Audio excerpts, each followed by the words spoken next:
ராஜேஸ்வரி, கடந்த 2018ஆம் ஆண்டு அருப்புக்கோட்டை தனியார் கல்லூரி மாணவிகளை தவறான பாதைக்கு அழைத்ததாக பேராசிரியர் நிர்மலா தேவி கைது செய்யப்பட்டு மற்றும் உதவி பேராசிரியர் முருகன், ஆராய்ச்சி மாணவர் கருப்பசாமி ஆகியோர் கைது செய்யப்பட்டனர். பின்பு கைது செய்யப்பட்ட 3 பேரும் ஜாமீனில் வெளிவந்து இந்த வழக்கு சிபிசிஐடிக்கு மாற்றப்பட்டது.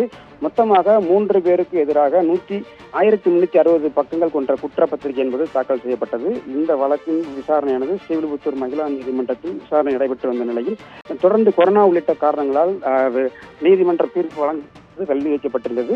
இந்த வழக்கு விசாரணை ஸ்ரீவில்லிபுத்தூர் மகிழா நீதிமன்றத்தில் நடைபெற்று வந்த நிலையில் நேற்று முருகன், கருப்பசாமி ஆகியோர் மீது தொடரப்பட்ட காவல்துறை தொடரப்பட்ட வழக்கில் எந்த ஒரு முகாந்திரம், குறிப்பாக காவல்துறை சாட்சியங்களை முறையாக தெரிவிக்கவில்லை என்பது குறித்து தெரிவித்து அவர்கள் 2 பேரையும் நீதிமன்றம் விடுவித்திருந்தது.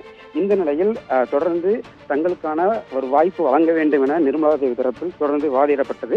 இதற்கு அரசு தரப்பில் கடும் எதிர்ப்பு என்பது தெரிவிக்கப்பட்டிருந்தது.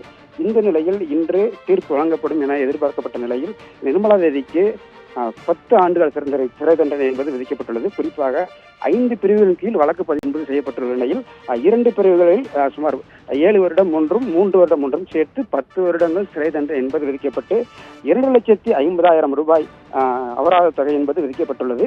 தற்போது நிர்மலா தேவி தரப்பில் தொடர்ந்து தண்டனை குறைக்க வேண்டும் என்பது குறித்து கடுமையாக வாதிட்ட நிலையில் இதற்கு அரசு தரப்பு எதிர்ப்பு தெரிவிக்கும் நிலையில் தற்போது 10 ஆண்டு சிறை தண்டனை என்பது விதிக்கப்பட்டுள்ளது. விவரங்களுக்கு நன்றி செந்தில்குமார்.